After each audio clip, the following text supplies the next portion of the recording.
All right. How's it going, folks? Welcome to another fun at-home abridged table read tonight.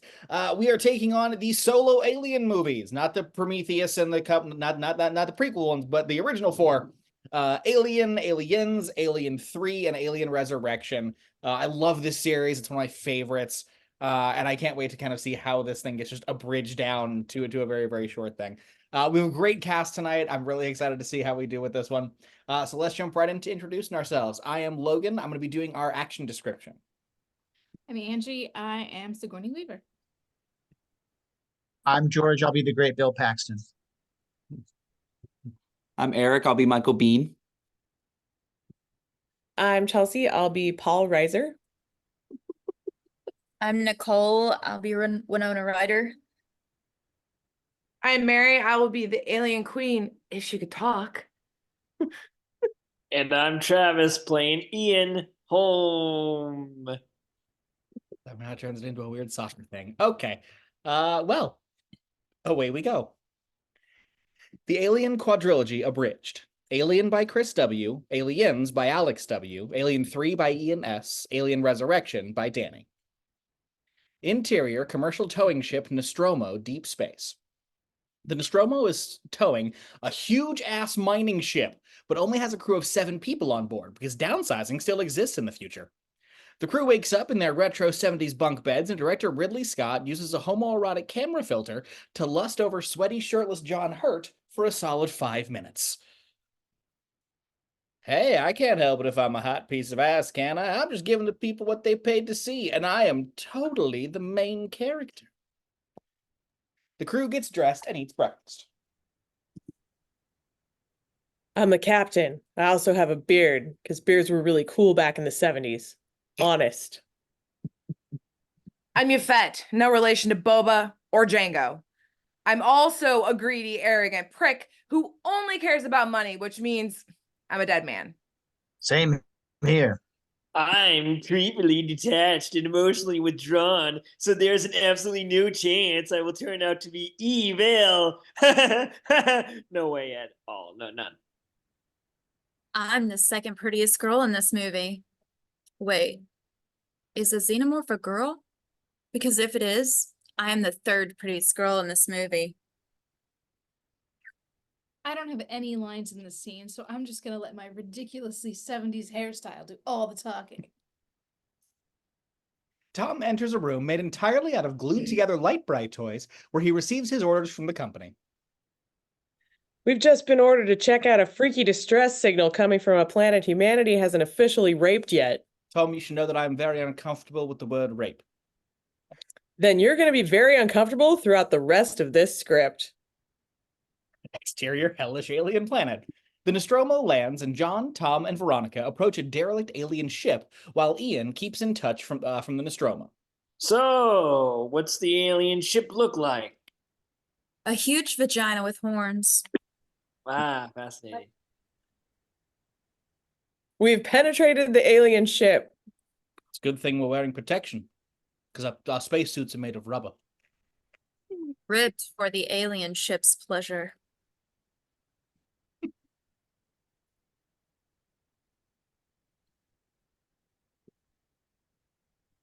Damn it, Travis.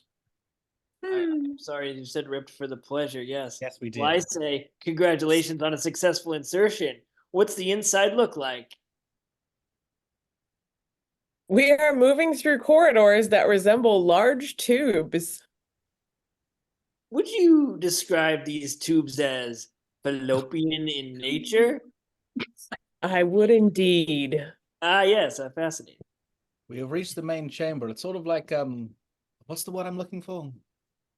Womb. Yes, one of those. Ah, yes, fascinating. There seems to be a large dead creature here. It looks kind of, well, stillborn. Fascinating. Oh. Gross, but fascinating. Now let's never discuss that space jockey creature or what that hole in its chest implies for the rest of the franchise. Agreed. I'm moving ahead to another chamber. I think I'll call this room the ovum. Naturally, what's inside this ovum? Eggs! Lots of them!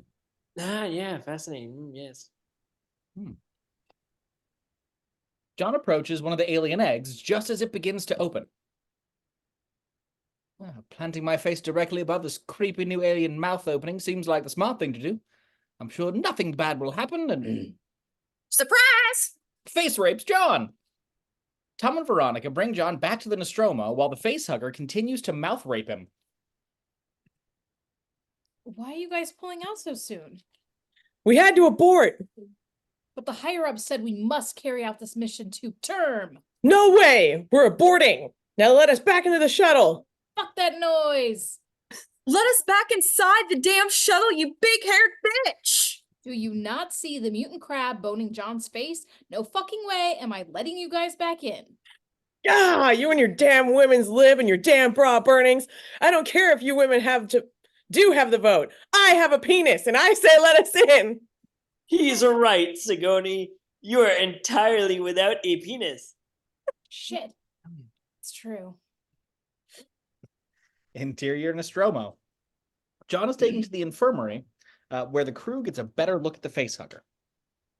What the holy hell is that thing? Some kind of hand vagina penis combo. Whoever designed this creature had a really weird sexual organ fetish. Das gut. Ian tries to cut the facehugger off, but a gooey white liquid squirts out of it and burns through the floor. Acid? Spooge? Well played, alien. Well played. Soon the facehugger falls off and the crew examines it. The audience is treated to more creepy mutant vagina imagery. Could somebody please explain to me why the vagina alien also has a penis? Must be Arcturian. Seriously, whoever designed this thing is a crazy ass weirdo. Das gut. John wakes up. Wow, why is my throat so sore? Trust me, dude. You don't want to know. I'm a man, I can handle it. Tell me. You deep-throated an alien cock for 9 straight hours. Rock on.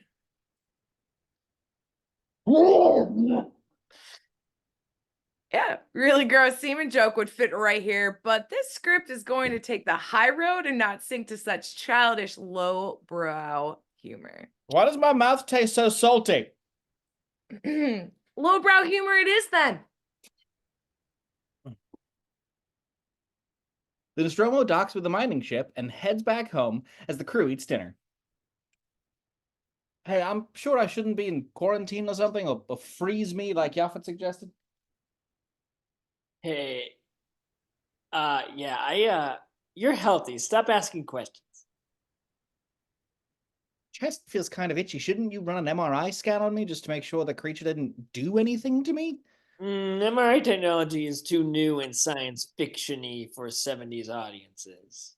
Because if there were some weird alien rape baby inside of my chest, I'm pretty sure our scan is... Oh my god! Oh my god! Oh my god! What is it, John? Oh, there's a hair on my food! Gross! Now, what was I saying? Oh, right. So, since I was just orally violated by an alien life form, I should really... Oh my god! Oh my god! Oh my god! What's the matter, John? I just realized there's a cat in this movie. I really hate cats. Now, as I was saying, oh my god! Oh my god! Oh my god! What's happening to you, John? I just realized all of the movie's cameras and production crew are wearing raincoats. I wonder what the hell's about to... Bursting out of John. Heavens to Murgatroyd. Take a good long look at John, fellas. This is what happens when you have illicit or premarital sex or masturbate. And ladies, you will always subconsciously associate this scene with pregnancy. You're welcome. Now enjoy the rest of the movie. Meanwhile, the crew decides to look for the alien dildo monster. Because this is the 70s, everybody's splitting up and searching this huge, dark, wet, scary, haunted house of shit by themselves. Hasn't become a horror cliche yet, so let's do that. Damn, I was only 2 days away from retirement. I wonder which of us is gonna die next. My favorite. Oh my god. Eat Terry. Holy shit! How the fuck did it grow so big and so fast? Oh, it must have gotten into my Viagra stash. Clearly, John wasn't the main character because he didn't have a rockin' hobo beard like me. So I'm gonna go kill the monster with my main character and vulnerability powers. Tom crawls through the ship's Jeffries tubes, which are dark as hell. Really? Does emergency lighting not exist in the future? I've been to goth raves with brighter lighting than this. Alien picking pieces of Harry out of its teeth. Hey, Tom. I'm really digging that beard. Looks good on you. Thanks? You know where it would be even better? In my stomach. Eats Tom, or cocoons him, depending on which version of the movie you prefer. Unlike the other characters, Sigourney decides to use her brain and discovers the company she works for was screwing the crew over all along. Oh my god, an evil, greedy corporation that believes its employees are expendable at the cost of expanding its market share? I have never heard of such a thing. Not only that, but I'm an evil android Oh my god! that bleeds low-fat yogurt, Oh my god! and I'm going to rape you Oh my god! with this rolled-up magazine. Oh my god, please no! But Yaphet stops Ian from initiating his rape subroutine by clubbing the shit out of him. When you think about it, this entire android subplot doesn't make a whole lot of sense. Yeah, if they were gonna make a rape bot, you'd think they'd make a younger, thinner, less hairy model. And who builds a lifelike male android? How do you expect me to put my junk in that? Arcturian, remember? Oh, right. It doesn't matter if it's Arcturian. We need to get off this off the Nostromo. You guys stay here and die while I save the cat. Because the cat's life is much more important than a human. Damn right! Sigourney leaves. Yes, you are. Hey, Robert. That's a really nice story you got there. Looks spicy.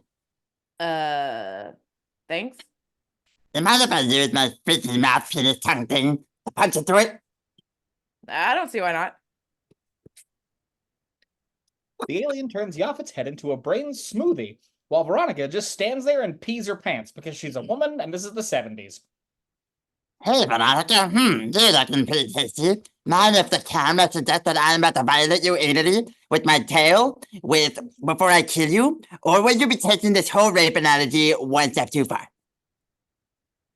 Technically, my inaction led you to killing Yaphet just now, so I kind of have an equally horrifying death coming. Is killed. Meanwhile, Sigourney activates the Nostromo self-destruct, then changes her mind and tries to deactivate it. This fails.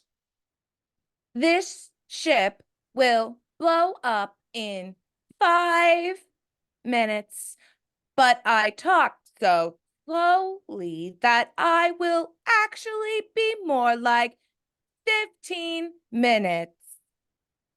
I must be running on a Windows 79 operating system.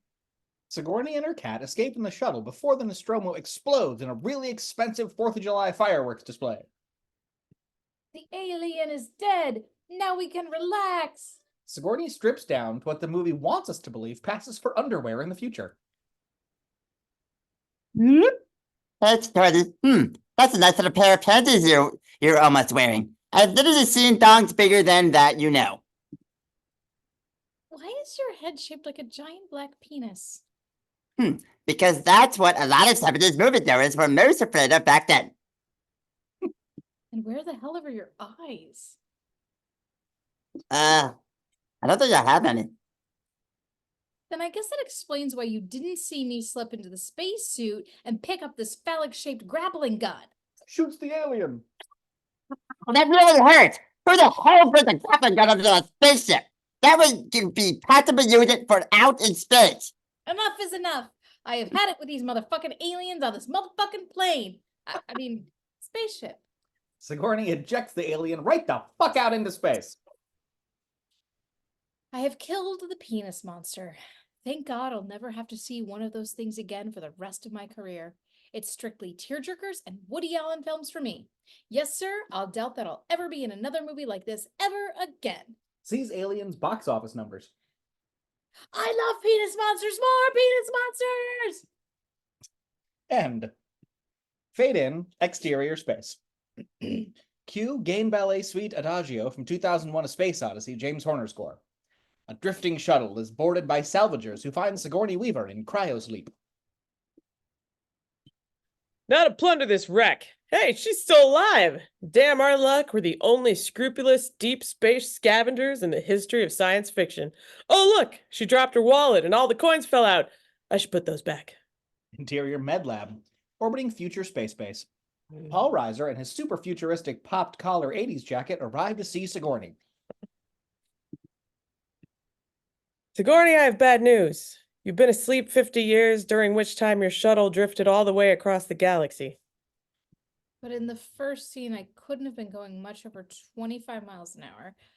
I guess either the galaxy shrunk by a factor of 400,000 while I was gone, or you redefined years to mean centuries? Whoa, what's happening? Prosthetic dummy stretching? An alien begins to emerge, but Sigourney wakes up. It was a nightmare. Whew, just a horrible dream that for some reason began with all of the exact same real-life exposition that I was given earlier. This is so weird. Interior corporate briefing room. Sigourney meets with a table of suits and the galaxy's largest monochromatic monitor screen, which is presumably on loan from the Museum of Ancient Computer History. Listen to me, damn it. The company was evil and evilly ordered their evil android to bring back an evil alien. Why won't you evil company people believe how evil you are? Look.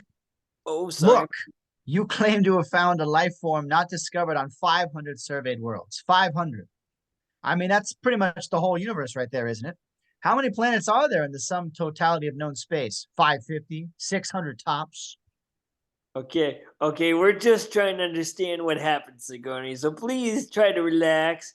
Enjoy the giant pictures of your dead friends we've been screening this whole time. Anyway, we've had a colony on that planet for 20 years and they've never found any aliens. Huh.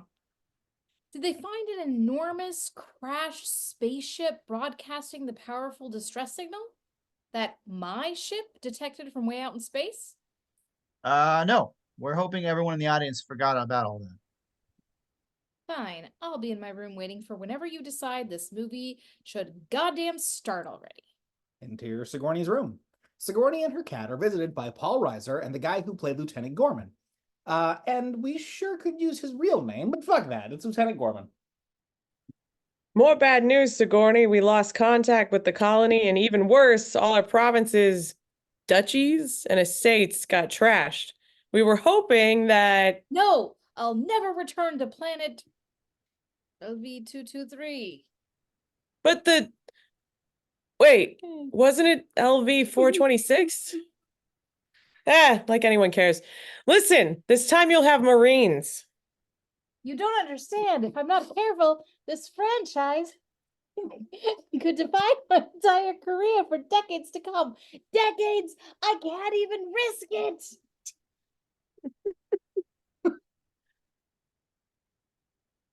Damn it, Sig! We all know you'll change your mind, so hurry up! It's gonna be over an hour of movie before we even see a goddamn alien at this pace. Fine, I'll go.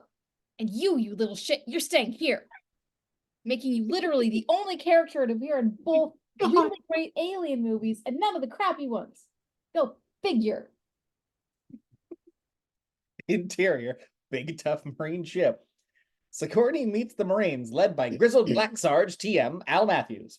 Welcome aboard, Sigourney. Remember, you're here strictly as an advisor. So naturally, you will come with us to this front lines instead of remaining safely in orbit.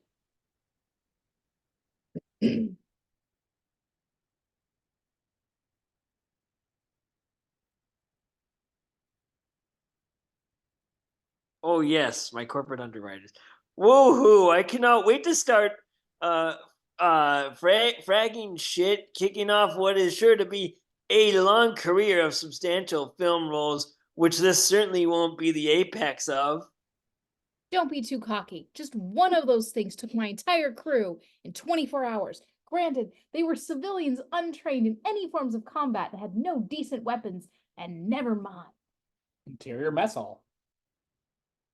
Har har, we are joking about alien species, thus establishing that we know that there are all kinds of other aliens, making it even more dumb that we won't buy Ripley's store. Har har har. I don't trust you, Android Lance Harkinson. Henriksen. I prefer the term artificial person myself, which is kind of like a US immigrant, preferring the name fake American. But anyway, you can totally trust me. I can't harm humans or through an action allow them to come to harm. But almost taking Bill Paxton's hand apart with a knife 2 seconds ago, that was A-okay? Well, it was worth it to demonstrate my awesome super fast reflexes that I'll never get to use. Oh, I'm sure that ability will come in handy at some point.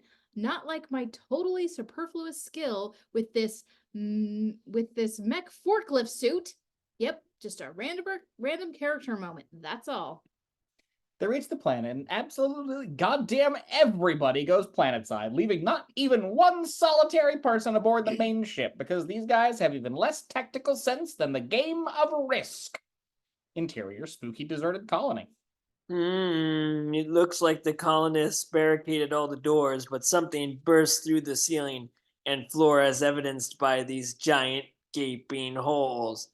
Dumbass civilians, you won't see Marines making that stupid mistake. Excuse me, sir, but we found 3 small gross parasitic organisms, and only one of them is a human child. The others are alien facehuggers. A child? No doubt she's deeply traumatized from seeing her entire family and everyone else she knows horribly killed. Only my magical estrogen powers can help her.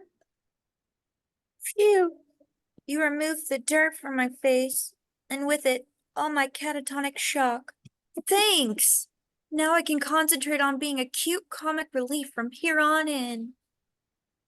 Most of the Marines go to track down the colonists while Lieutenant Gorman monitors them from the super fun slidey chair of command. Whee! Slidey command chair! Whee! Notices something on the monitor. Sigourney, what's all that crap on the walls?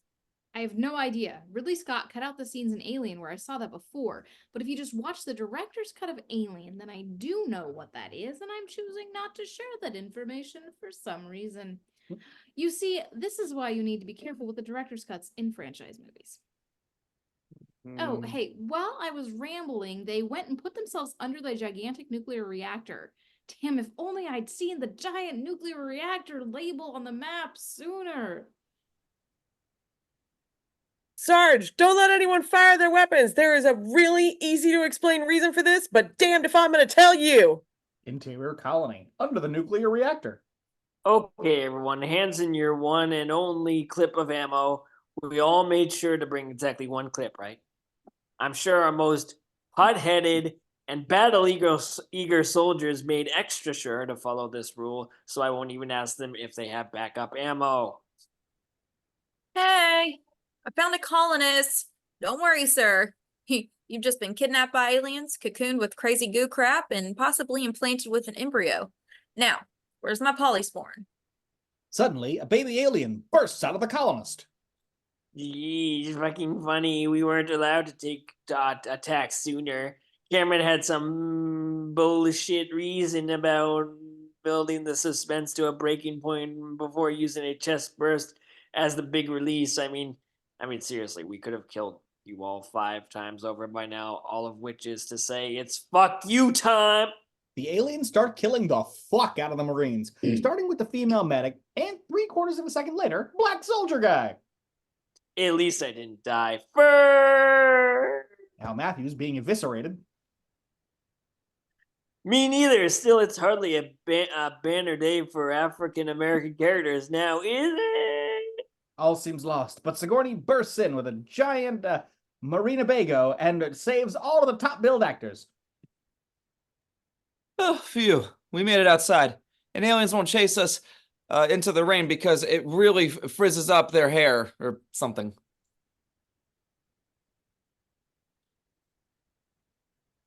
Oh, crap. Guys, look at this giant screen. It's showing a video of our dropship crashing. Actually, I think that's meant to be happening right in front of us. Man, is that ever fake? It's not like anyone ever comes to James Cameron movies for this cutting-edge visual effects. Bill Paxton is shitting out his spine, guts, and balls. Oh, that's just great. We're in some pretty shit now, man. Game over, man. Game, set, and match. Check fucking mate, man. They sunk our battleship. Yacht fucking Z, man. It was Mr. Green in the conservatory with the candlestick. All our base belonged to them. We should go back inside. They mostly come out at night. Mostly. This whole fucking planet is thunderstorms and gloom 24/7. How can they even tell when nighttime is? Interior colony operations room. Oh, that escaping steam tells me the entire reactor is going to explode shortly. Though, bear in mind my programming is based on those early 21st century websites that said your itchy toe means you have cancer. How long have we got? Well, if I calculate the time all the remaining story events will cover, then add 10 seconds to make our escape dramatic, I get 6 hours.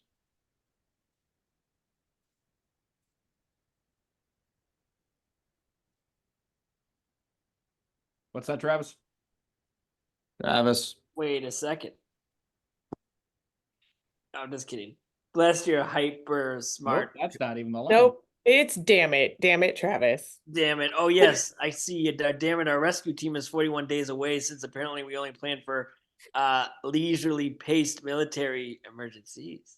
And there's nobody aboard our main ship. Only the remote control mechanism that would need some kind of radio to connect with. And we're stuck down here on the colony with its giant radio transmitter. We're totally fucked. Wait a second. I could use the radio to send radio waves. Bless your hyper smart computer brain. Okay, you go do that. Meanwhile, I'll equip Sigourney with all the plot devices she'll need to reach the end of the movie alive. Interior med lab later. Let's get some shut-eye, Carrie, because my recurrent alien nightmares, I think we should sleep in the facehugger room. They do. But when Sigourney wakes up, her gun is missing, and the facehugger tubes have been knocked over. Oh, how the hell did I sleep through all that? Never mind, I must signal for help. Signals frantically to camera. Cut to interior operations room. I better switch off the video feed so nobody sees Sig and Carrie get implanted with aliens. I guess the camera was still on while I was running around stealing Sigourney's gun and releasing the facehuggers into her room. Lucky nobody was watching the monitors then. Yep, I sure dodged an alien auxiliary jaws to the face that time, as I'm sure I will continue to do. Yes, sir. Interior med lab. Carrie, the facehuggers are loose. Quick, let's point our faces towards the middle of the room with our mouths open. They almost get facehugged, but the Marines saved them. They question Paul Reiser. So what was your big plan, Paul? The others were going to find us with fake facehuggers on and say, oh, that's odd. Oh, well, we can sort that out back home. And after the facehuggers fell off and they both woke up, they weren't going to say, guys, we've aliens implanted inside us. Little help, please. And we wouldn't just walk over to the nearest medi table and perform emergency C-sections on ourselves to remove the alien embryos? What? We've had that technology for decades, apparently. Wow, that sure was a stupid plan of mine. Almost as stupid as deciding not to run off while you were all busy fighting facehuggers. But instead, talk my way out. I've had enough. I'm killing you right now. The alarm goes off. Gorman, watch him so I can kill him later. Even though in the time I gave that order to a superior officer, no less, I could also have shot him through the head. Aliens attack again. Surprisingly, they bypass the locked doors and come through the floor and ceiling.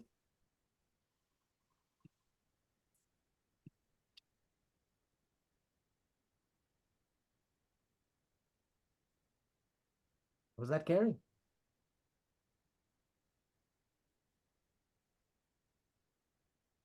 I screamed. You didn't hear me scream? No. No. Oh, yeah. I went. Oh, you can't hear it because of it was so loud that it. Damn it, there was Oh. no way to see that coming at all. Retreat! Aliens, grab Bill Paxton. Ah!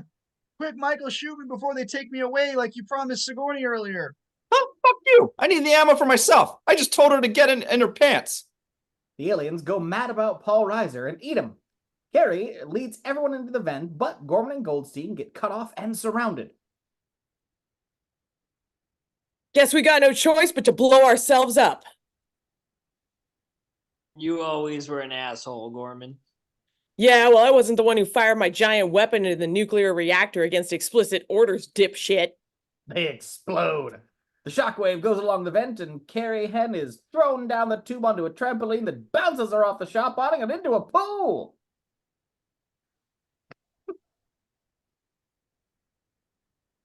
Damn, they got Carrie. She's a goner. No, I'm certain she's still alive. The aliens only kidnap you except when they don't. Come on. Exterior, outside the colony. Sigourney and Michael reach Lance and the other dropship, but Michael runs out of lines of dialogue and has to stay behind. Sigourney gears up with 40,000 pounds of guns and ammo because while she was learning how to shoot, she also learned super strength. Should I come along with my super fast reflexes and all? Fuck no, just sit here and presumably Michael could do. Interior colony, lower levels. Sigourney meanders into the alien lair, finds Carrie, and the alien queen! Oh, crap!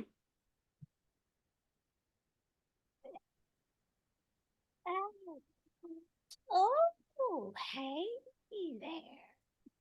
Despite our innate cunning and such, we haven't clued in on how the klaxons and flashing lights and alarms are probably in the...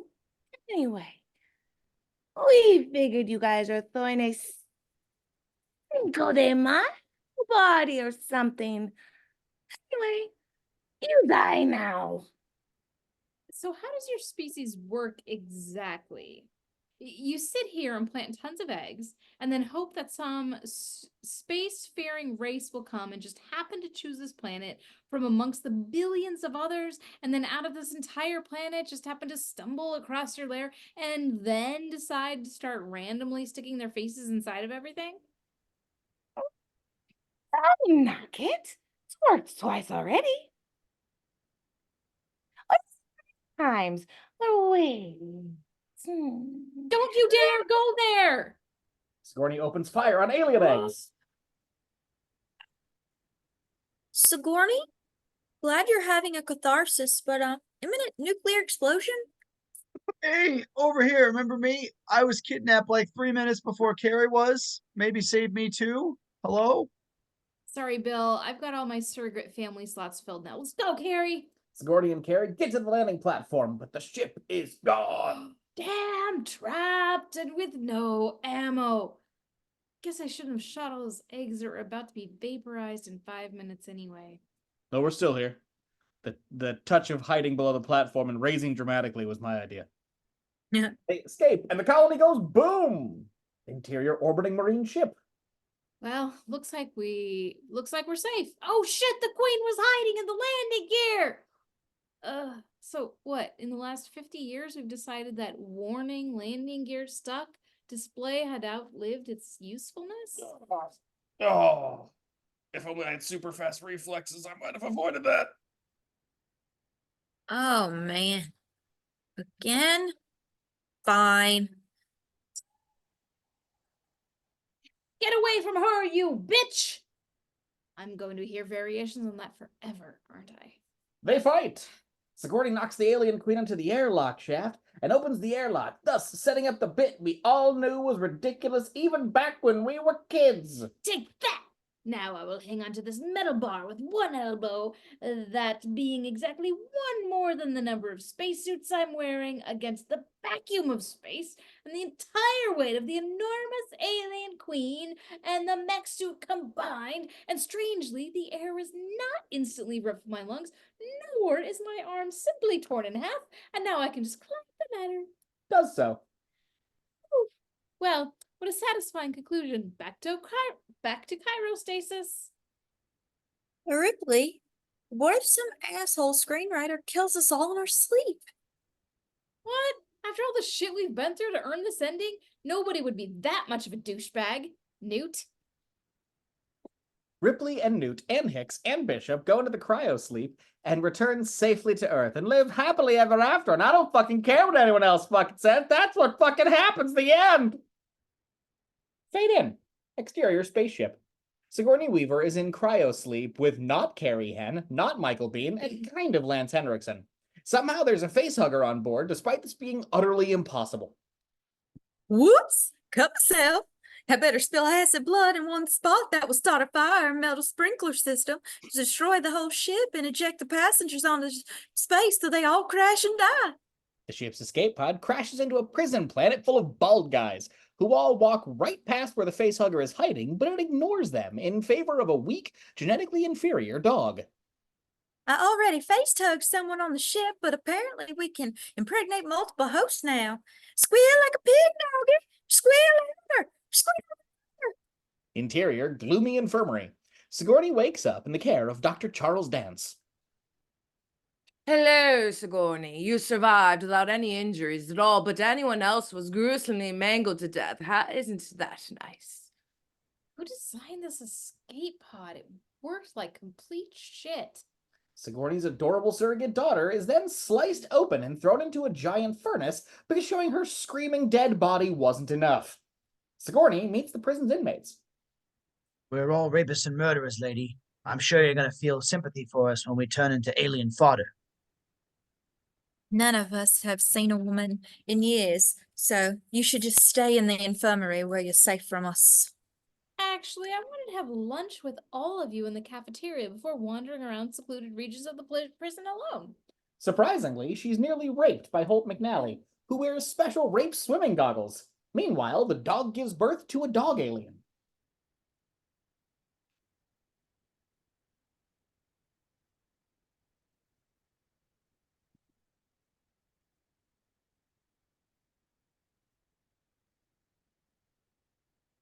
I'm either really bad CGI or really good balloon art. It's hard to tell. The dog alien kills some prisoners, and prisoner Paul McGann is blamed. Sigourney goes to talk to Warden Brian Glover.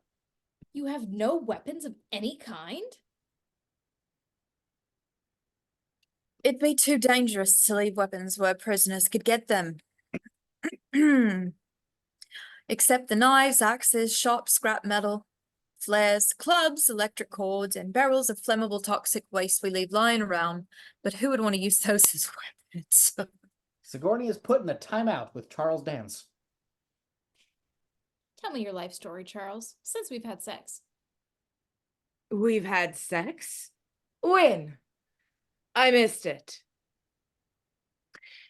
So wait, you had sex with a random criminal and you barely know. Did you injure your head at some point? The dog alien appears and kills him. Oh, it didn't kill me. How mysterious. Didn't kill me either. I was in the room the whole time. Maybe it wasn't hungry. Dog alien, apparently hungry, kills Brian Glover in front of everyone. Ah, we sure are fucked. Someone mop up all the blood. I hate it when the floors are dirty.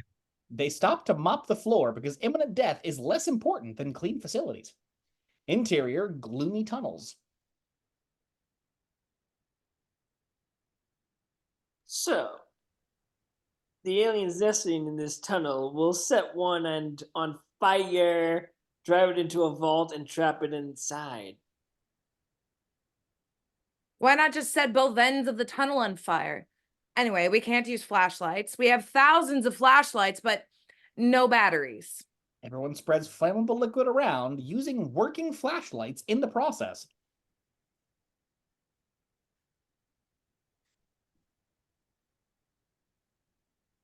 I sure hope the alien doesn't kill me right now, since I'm standing all alone, holding a flare over the flame stuff. Everyone's still spreading. Yeah, that'd sure be bad. The alien turns him into dog food. There's a bunch of explosions and people die. Interior CAT scan room, also gloomy. Look, Sigourney, there's an alien in your chest. It must be a queen, since it hasn't burst out yet, though it looks no different from the others. Oh dear. I guess I should die now? She talks to a pipe for a bit because she thinks it's the alien, but it won't kill her.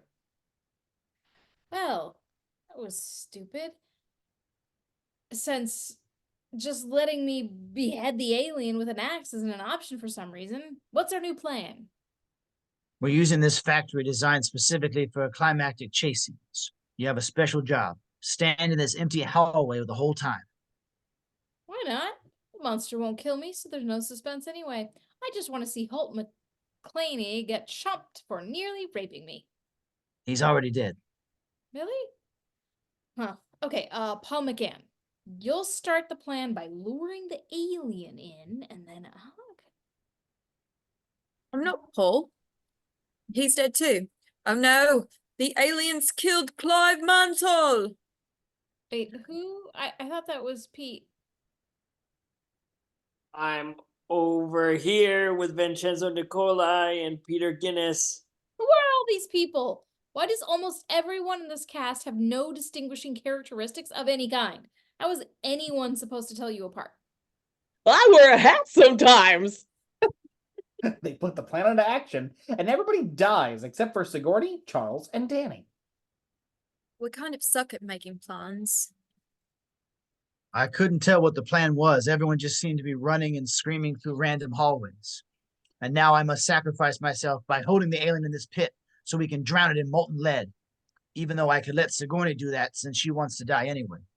Charles and the dog alien get a molten lead spa treatment, but the alien survives and chases Sigourney. Whoa, what the fuck? Why the fuck is it chasing me? I thought it wouldn't kill me. Sig? Why are you running? You were literally pulling its tail earlier, so it would kill you. So now that it wants to do so, why don't you just let it? Sigourney sprinkles some water onto the alien and it explodes. Unfortunately, evil Lance Henriksen shows up with an army of guys in fencing gear. Look, we've come for the alien in your chest, Sigourney. You can survive if you come with us. Never. If I die, I won't have to do any more shitty sequels. Let's not get delusional here, okay? Sigourney leaps into a giant furnace. Wait! You didn't get to. Wow, what a tragic character study. A deep and insightful conclusion to the franchise. Who am I kidding? Let's see if we can cut out another hour of footage so we don't have to endure too much of this director's obsession with bleak and gloomy cinema. Hey, I'm trying to actually inject some quality into this piece of crap and make it worth destroying the plots of the previous movies. Back off! Did you say something? I can't hear you over the obnoxiously loud and triumphant soundtrack. Okay. Fuck this movie. Just wait. Bastard Fox executives. I'll be nominated for Oscars someday. I'll be nominated for all the Oscars. Leaves in a gloomy fashion. Hey, it's not our fault the film sucked. Definitely not our fault. Blame the screenwriters. It was them. Who'd we hire to write this again? The movie's 200 screenwriters jump into the furnace out of sheer embarrassment. End. Fade in. Exterior space. We open on a long tracking shot of the USM Auriga. Damn it. I wanted the ship to be vertical, like an office building in space. Why again? Well, in space, you don't have to worry about buoyancy or wind resistance, so why not just build spaceships a kilometer tall instead of a kilometer long? Because movies are shot horizontally on a rectangular film. So in order to get all of a vertical ship in frame, you would have to do so small that it would look like nothing on screen. Well, we'll see about that. I'll get a vertical ship on screen someday. Oh, God. 5 years later, Joss Whedon puts a vertical ship on an episode of his TV show Firefly. Shortly afterwards, it's canceled. Coincidence? Interior medical bay. Doctors Brad Dourif and J.E. Freeman age a Sigourney Weaver clone until it's 5 years older than the age that she was when she died on Alien Cubed. Now, can you take the Queen Xenomorph out of her body? Yes, but I'm not entirely sure why it's in there. Well, simple. We used the blood samples that Charles Dance took from Sigourney to clone her because she was the host of an alien queen at the time. Obviously, a clone would also have an alien queen inside it. Right. Just like how all the Jurassic Park dinosaurs were part mosquito. They remove the queen from Sigourney's body, then heal her wounds and sew her inside a linen body bag, so her first conscious experience will be tearing her way out of a cocoon. We don't believe in subtlety here on the Auriga. Sigourney quickly learns to speak and proves to also have super strength and quick healing powers. General Dan Hedaya is concerned. Great. So not only do I have a Wolverine on board, but she's all of original Sigourney's memories. How is that possible? Sigourney. Yes. Back in the 21st century, the Animus Project proved that every strand of DNA contains the complete lifelong memories of every person who contributed to it throughout the entirety of history. I just wish there had been an easier way to get our hands on an alien queen. It's been 300 years. Have we not found their home planet yet? Actually, we have, but it's run by this creepy weirdo who won't talk to visitors unless they'll listen to him play flute music and give an hour-long speech about how shitty humans are. We thought this multi-trillion-dollar Black Ops project was a less painful way to go about it. I see your point. Interior space dock. The spaceship Betty docks on the Auriga. We're quickly introduced to our crew. Michael Wincott, Ron Perlman, Dominique Pignon, Gary Dourdan, Kim Flowers, and Winona Ryder.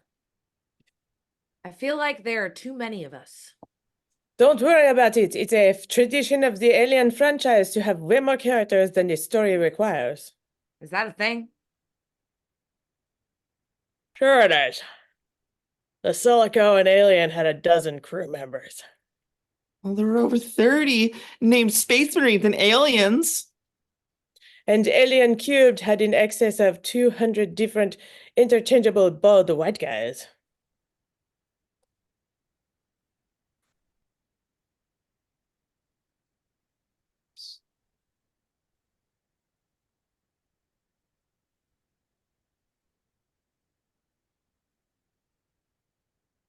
Eric?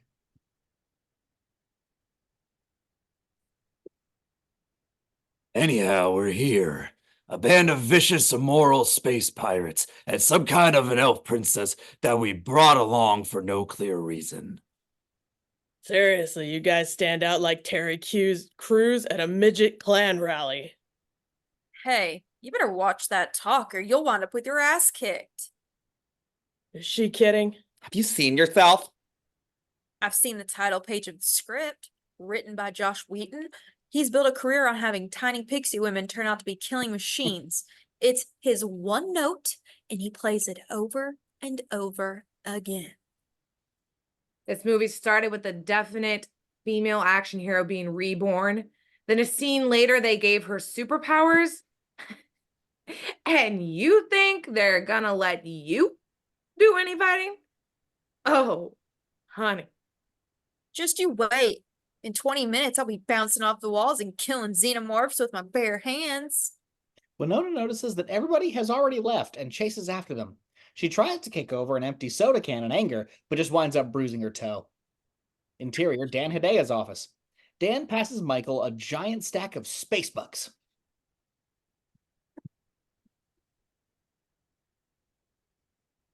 I trust you'll keep quiet about this little arrangement of ours. Sure, one question though.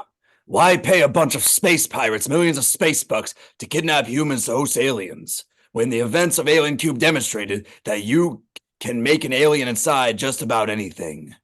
Since you're currently breeding aliens to learn about their biology and figure out how to train them, wouldn't it make sense to use a smaller, more docile host?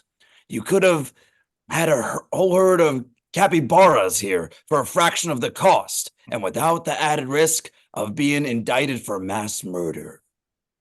Yes, and there would be a chance the audience wouldn't hate every single member of your crew and might not spend the entire film anxiously anticipating their deaths. Strong point. Now, be sure to keep your crew away from all of my secret facilities. Just restrict yourself to the places where my superpower secret clone monster hangs out. Interior, where the superpowered secret clone monster hangs out. Ron tries to flirt with Sigourney on a basketball court, so she beats him and Gary up. Okay, Sigourney, enough showing off. Upon hearing Sigourney's name, Winona is visibly shocked. Yes. So that's Sigourney? Since I'm the only one reacting to her name, I must have a secret connection to her. What could it be? One of her descendants? Member of a church that Charles S. Dutton founded to celebrate her quasi-religious self-sacrifice? A member of the Burke family out of revenge? The audience can't wait to find out. On the way out of the room, Sigourney throws a basketball one-handed over her shoulder and gets nothing but net. Yes! Now my movie has a scene so amazing that for the rest of time, people will have to buy or rent it just so they can watch that moment. Not like in the future, someone will invent a way for people to watch just the scene completely out of context of the rest of the movie. The audience will find a YouTube link down in the comments. Interior prison cell. A newborn xenomorph yawns with both of its mouths. So this is life, huh? Not too shabby so far. She notices Brad pushing his lips against the cell window, hoping for a kiss. Well, you're obviously in your 40s, and I've been alive maybe 6 hours. But hey, you only live once, right? She obliges, tapping the glass with her bonus mouth. Brad is startled by the exact thing happening that he was expecting to happen, so he blasts her with liquid nitrogen. Wow, a quarter a day old, and I've already been romantically humiliated. I'm gonna need so much therapy. Interior secure area. Winona heads into the area of the ship that contains Sigourney's cell. It's not guarded or locked in any way, shape, or form. She gets into the cell and finds the ship's security isn't a complete disaster, since at least the cell door itself has a lock on it. Luckily, I brought along this key ring that contains the breath print of each member of the ship's command crew. I wonder where I got this. She confronts Sigourney. I'm gonna stop this alien breeding program once and for all. So you and your crew are secretly freedom fighters with an elaborate plan to bring down the military and industrial complex? No, they're just pirates I used to get on board. Do you happen to have an army of green Ghost Rider warriors backing you up? Of course not. Oh, then good luck. Sigourney goes back to sleep. Winona leaves the cell and is immediately arrested. Interior, where the superpowered clone monster hangs out. All of the pirates are gathered in the basketball court, surrounded by soldiers with assault rifles. Well, looks like the ship doesn't have implausibly bad security after all, does it? I wouldn't say that. All of the pirates take out the guns they smuggled through the implausibly bad security system and kill all of the soldiers. Interior prison cell. The xenomorphs languish, bored. One crochets a sock, another bounces a tennis ball off the wall, the third reads the autobiography of Malcolm X. Hey, you think this cell is acid proof? It's gotta be, right? I mean, they know that we're creatures made out of acid and hate. It would be pretty weird if we weren't in an acid-proof cell. Yeah, but a bunch of pirates just killed half the crew because the security people couldn't figure out how to work a metal detector, so maybe everyone else on board is just as incompetent. Xenomorph 3 looks up from her book. What are you guys talking about? We've come up with an escape plan. Cool. But you're not gonna like it. Why not? Hey, why are you looking at me like that? They stab Xenomorph 3 to death, then escape through the hole her body makes in the floor. Brad walks into the now empty cell. Hey, I hope she's not still pissed about me toying with her emotions. I am. She grabs Brad and drags him off into the bowels of the ship. Interior, Dan Hedaya's office. The alarm starts blaring. Oh no, the aliens are loose! Quickly, everyone, get to the escape pods. I'll stay back to secure the ship and wait rescue. But General, don't you want us to futilely waste our lives attempting to retake the station? No, of course not. Despite all of the black ops, mad science experiments, and mass murder of civilians, I'm a soldier first, and the safety of my troops is always the top priority. Wow, what an unusually complex characterization for a villain in the series. It will be interesting to see how you play off the immoral pirates that make up the rest of the remaining cast. Dan is immediately killed by Xenomorph 2. Oh well. Interior hallways. Michael leads his team of pirates and their hostages, J.E. Freeman and Raymond Cruz, towards the docking bay where the Betty is waiting for them. Okay, it's stick together time. Everyone watch each other's backs. As long as we move as a unit and cover all the angles, we should be able to safely. Ooh, shady! Michael wanders off down the hall to grab an assault rifle, even though he already has one in each hand. He's immediately killed by a Xenomorph. It takes his crew a full 2 minutes to realize that he's missing. They're then cornered by the Xenomorph, who they're afraid to shoot because they might damage the ship. But then Sigourney appears and shoots to death, and nothing bad happens. Come with me if you want to live. No, we can't trust her. She's part alien. But we can trust you, who lied your way onto our ship and then almost got us killed literally 5 minutes ago. And who, despite the claims of Whedon-esque pixie heroism, has yet to accomplish anything at all? I think we're gonna stick with the superpowered legendary warrior, but you're welcome to come along.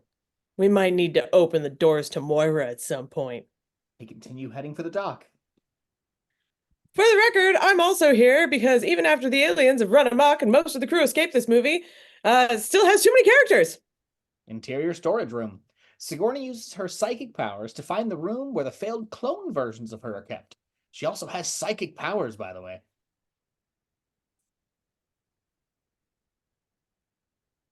If they make another one of these, I may develop eye lasers. Inside the room, they find a deformed but still living Sigourney Clover. Kill me. No problem. How would you like to die? Boiled mush, melted with acid, burned alive, slowly lowered feet first into a meat grinder? Could you not just shoot me in the head? I see you're all carrying guns, and I feel like that would be quick and painless.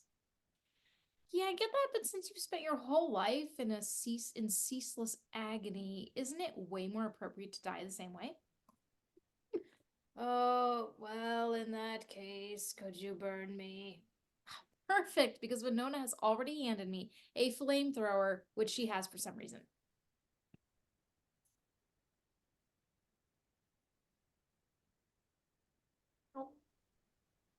Weird, right?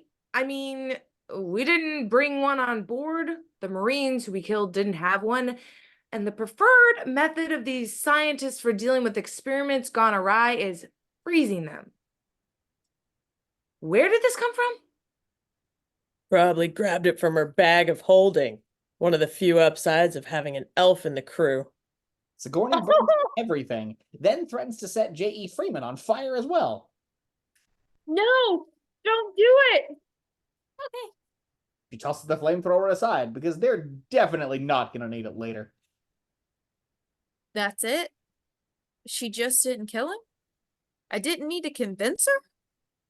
What would you have said? It's morally wrong to kill an even worse Joseph Mengele because I, a person who delivered kidnapped humans to him to the murdered in his experiments, to be murdered in his experiments, have suddenly decided to place a highly intrinsic value on even the most evil life. Not exactly a compelling argument. You lucked out. Frustrated and angry about her inconsistent characterization, Winona punches J.E. Freeman in the face. She breaks her hand. He doesn't notice. Exterior space. The Auriga passes by Jupiter.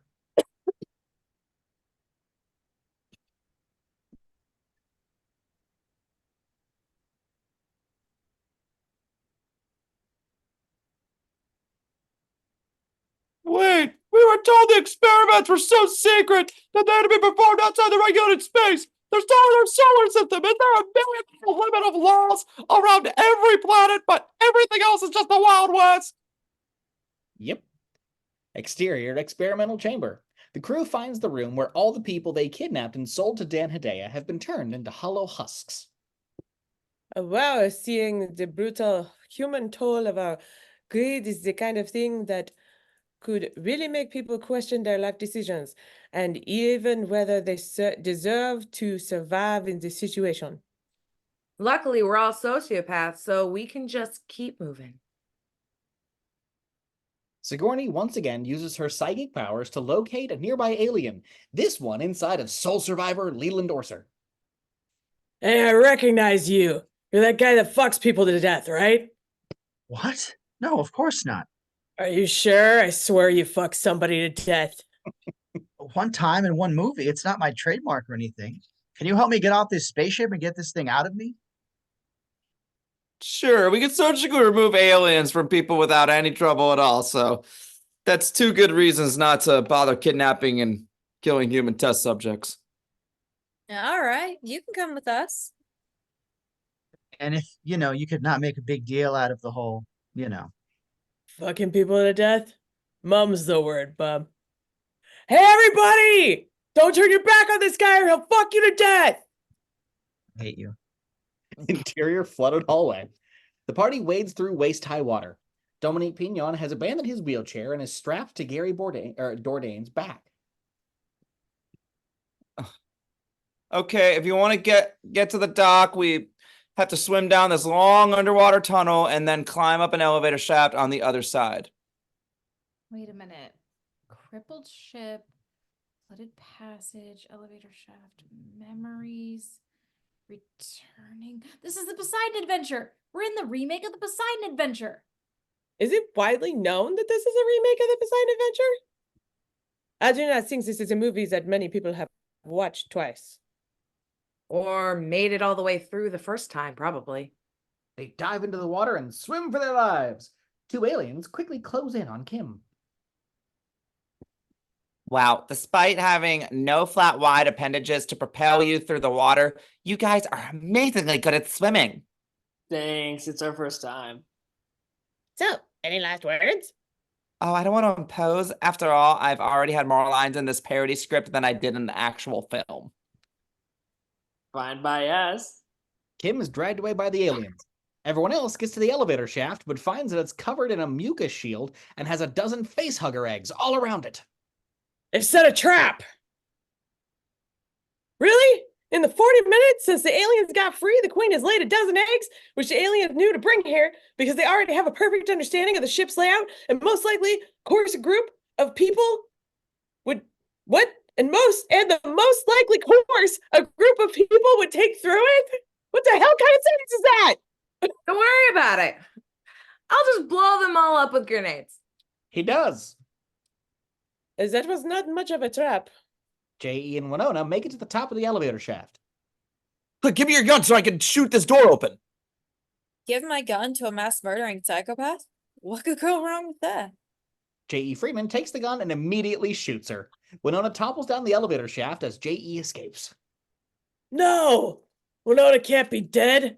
Quick, everyone in the theater, clap your hands together as hard as you can. Maybe she'll come back to life. Winona... That's fairies, you idiot! I'm an elf! Oh, never mind then. An alien jumps out of the water and attacks Gary and Dominique. Quick, Leland, fuck it to death. No, stop asking me to do that. Fine, I'll take care of it. Ron blows the alien's head off, but its body still grabs onto Gary's leg. I'm gonna cut myself free, Dominic! Sacrificing myself to save you before I drag us both down into the water! Or you could try to pry his hand free, or shoot its arm off, or just go back to holding the ladder, since your arms and legs work. Really, we have plenty of time to deal with the dead alien body situation. Quiet! You're going to make my self-sacrifice look stupid instead of heroic! Gary falls into the water. Suddenly, the elevator door opens and Winona is behind it? What? Turns out I'm a robot who's been programmed to take down the military. So this whole time you actually were a tiny pixie girl with super strength and just didn't bother using it? Was this movie written by the anti-Joss Whedon? You're a robot. Does that mean you can open all the doors between here and your ship and also set the ship to crash into Earth, killing all the aliens? Already done. Look at that, Winona! You finally accomplished something! If by accomplished you mean served as a walking, talking access terminal, then yes, she did. Interior, yet another hallway. Everyone runs for the ship, which is just a few 100 feet away. Another psychic vision. The queen is in pain directly below me. I want to say good? You go. I must commune with my children. We're not waiting for her, right? Brother, we never even stopped running. Interior, the Betty. Everyone preps the ship for takeoff, but J.E. Freeman is already on board. Now that's I've got you all at gunpoint, except for Leland, who is too sick and shot to be a threat. Though I want you to cancel the ship crashing so I can get my alien breeding program back on track. Psst, Leland. What? Ron motions to J.E. Freeman and makes a fuck him to death motion. No. Come on, please. Only if you promise not to make a big deal out of it. Who, me? Leland grabs J.E. Freeman and drags his head down just as an extremely phallic chest burster bursts forth, penetrating J.E. Freeman's skull. Yes! That's what I'm talking about! You're the man, Leland! He's dead. Really? Damn. Well, at least he died doing what he loved. Fucking people to death. Interior, alien nest. Sigourney wakes up a few feet away from the Xenomorph Queen. Obviously, I know exactly what's going on because of my psychic powers. But if I just start saying, it's going to be weird. Is there someone around who can do the exposition for me? I'm still alive. Go for it. You know how you got acid blood and superpowers from the aliens when we cloned you? Well, the alien queen got your human reproductive system, so now she can just have babies without needing hosts to take genetic material from and incubate inside of. Are you telling me that the alien queen is about to give virgin birth, making her the child? Making her child the alien messiah? You could put it that way, sure. I guess Prometheus came by all that religious nonsense, honestly. The Jesusmorph is born. It looks like it was crudely carved from slimy white Play-Doh. Oh, God. aren't you cute? Wanna give me a kiss? Jesusmorph swats her face off.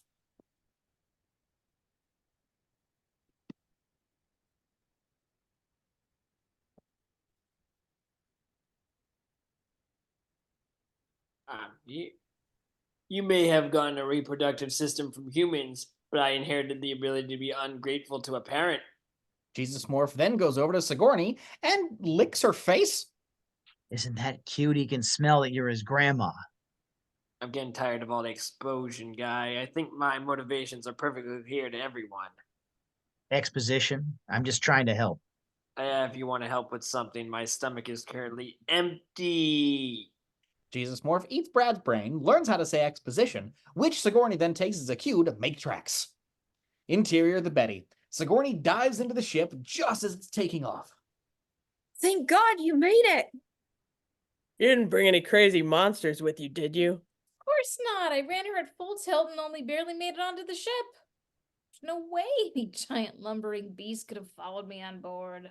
How How the hell did you get here? Turns out I also inherit the human ability to teleport to wherever the plot requires me to be.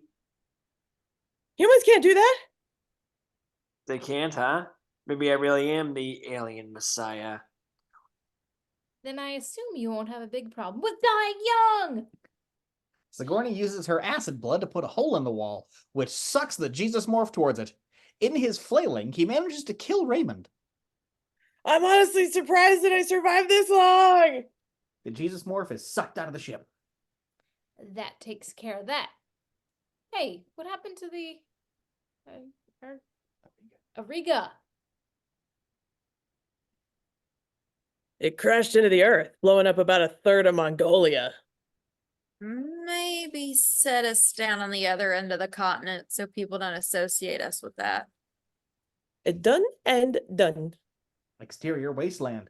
Winona and Sigourney sit on the top of the ridge, looking out over a ruined shantytown. I'm a piece of recall technology and you're an illegal experiment. What should we do now? Hide out in this crumbling ruin until someone calls us about a sequel, I suppose. They walk down the shattered remains of what used to be Eris.